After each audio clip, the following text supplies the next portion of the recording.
दोस्तों आप सभी को हमारी तरफ से जय श्री राम। दोस्तों आज हम बात करने वाले हैं पुत्रदा एकादशी जो 10 जनवरी को है। एक साल में 2 बार पुत्रदा एकादशी का व्रत रखा जाता है, एक पूष माह में और दूसरा श्रावण माह। तो दोस्तों अगर आपको पूरी जानकारी चाहिए कब शुभ मुहूर्त है और क्या विधि है और क्या क्या इसकी कहानी है, कथा है, तो बने रहिए हमारी वीडियो के अंत तक। तो सबसे पहले बात करते हैं कि जो 2 एकादशी आती हैं पुत्रदा एकादशी, तो वो एक सावन में और एक अभी रहती है पूष में। इस साल पुत्रदा एकादशी व्रत को लेकर थोड़ा सा कंफ्यूजन है, तो ऐसा जानते हैं कि कब है इसका व्रत।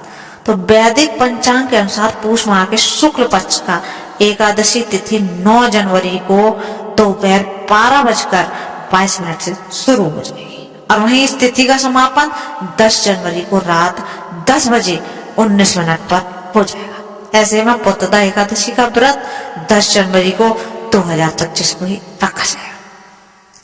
अगर पूजा मुहूर्त की बात करें तो 10 जनवरी को सुबह 8:34 से आप सुबह के 11:10 तक कर दीजिए।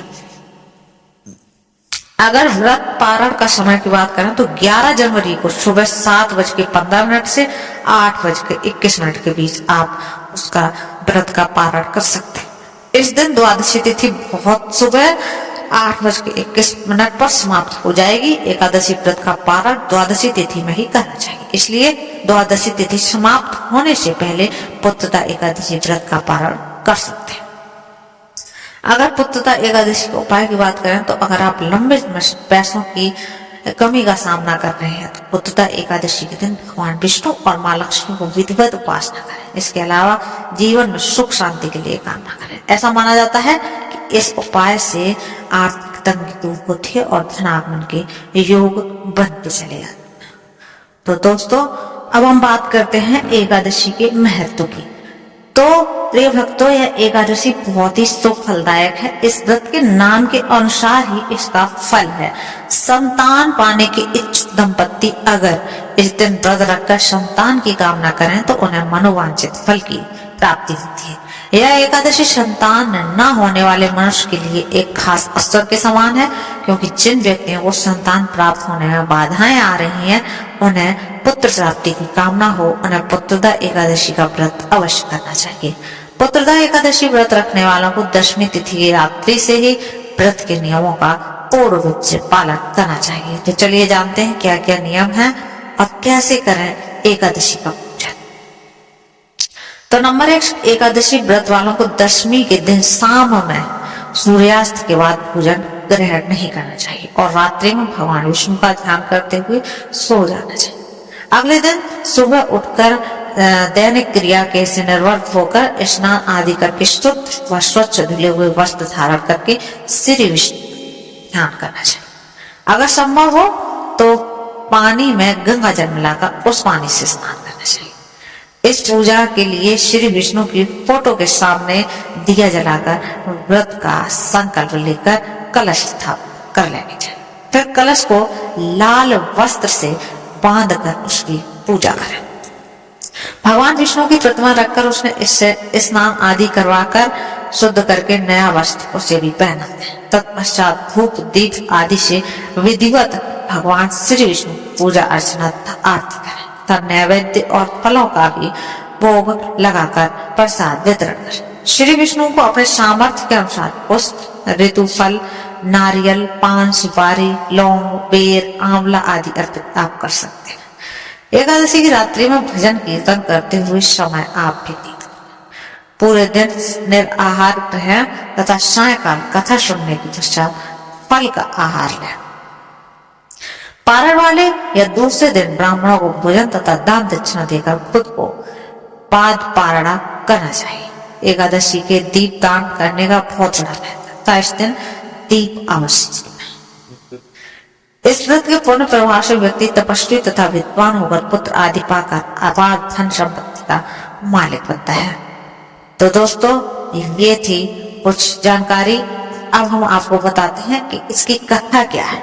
पुत्रदा एकादशी की व्रत कथा के अनुसार भद्रावती नामक नगरी में सुकेतु नाम का एक राजा राज्य करता था। वह निपुति होने के कारण सदैव चिंतित रहा करता था। राजा के पितर भी रो रो कर पिंड लिया करते थे और सोचते थे कि इसके बाद हमें कौन बेटे। राजा को भाई बांधव, धन, हाथी घोड़े और राज्य और मंत्री, इन सब में से किसी से भी संतोष नहीं था। उसे तो पुत्र चाहिए, पर सदैव वही विचार करता कि मरने के बाद कौन मुझको पिंड दान देगा। बिना पुत्र के पितरों और देवताओं का ऋण मैं कैसे चुकाऊं। घर में पुत्र ना हो उस घर में सदैव अंधेरा ही रहता है, इसलिए पुत्र उत्पत्ति के लिए प्रयत्न करना चाहिए। जिस मनुष्य ने पुत्र को मुख देता है वह धन्य है, उसको इस लोक में यश और परलोक में शांति मिलती है, उसमें दोनों लोग सुधर जाते। पूर्व जन्म के कर्म से ही इस जन्म में पुत्र, धन आदि प्राप्त होता है। राजा इसी प्रकार रात दिन चिंता में लगा रहता। एक समय तो राजा ने अपने शरीर को त्याग देने के निश्चय किया, परंतु आत्मघात को महान पाप समझकर उसने ऐसा नहीं किया। एक दिन राजा ऐसा ही विचार किए घोड़े पर चढ़कर वन को चल, तब पक्षियों और वृक्षों को देखने लगे। उसने देखा कि वन में मृग, व्याघ, सुअर, बंदर, सर्प आदि घुमड़ कर रहे। हाथी अपने बच्चों को हथनिया को बीच पीट रहा है। इस वन में कहीं गीदड़ तो कहीं कर्कश स्वर में बोल रही है, वहीं उल्लुओं की ध्वनि सुनाई दी। वन के दृश्यों को देखकर राजा के विचार में मन आया। इसी प्रकार आधा दिन बीत गया। वह सोचने लगा कि मैंने कई यज्ञ किए, ब्राह्मणों को स्वादिष्ट भोजन से तृप्त किया, फिर मुझे दुख प्राप्त हुआ। क्यों? राजा प्यास के मारे अत्यंत क्यों अब पानी की तलाश में है, इधर उधर सब जगह टकने लगा। थोड़ी दूर पर उसे एक पास में एक सरोवर दिखाई दिया। उस सरोवर में कमल खिले थे। सारा हंस, मगरमच्छ सारे विहार कर रहे थे, इधर उधर घूम रहे थे। उस सरोवर के चारों तरफ मुनियों के आश्रम बने हुए थे।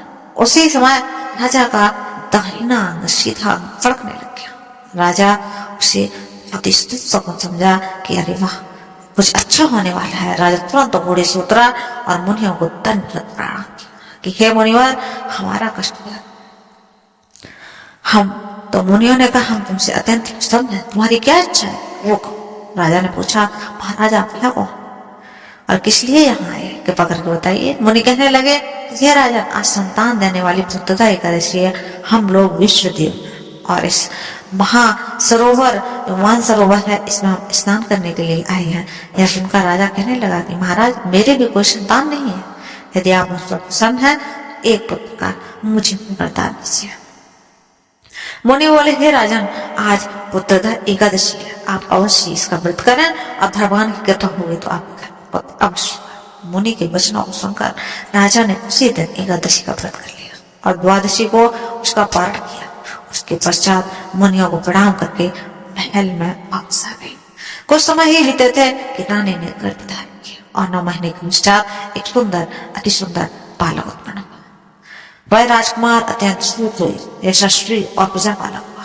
जब मनुष्य इस महात्मा को पढ़ता है, सुनता है, उसे अंत में स्वर्ग की प्राप्ति होती है। श्री कृष्ण बोले, हे राजा, पुत्र की प्राप्ति के लिए पुत्रदा एकादशी का व्रत सभी को करना चाहिए, जिससे कि सबके यहाँ पुत्र और बच्चे की कार्य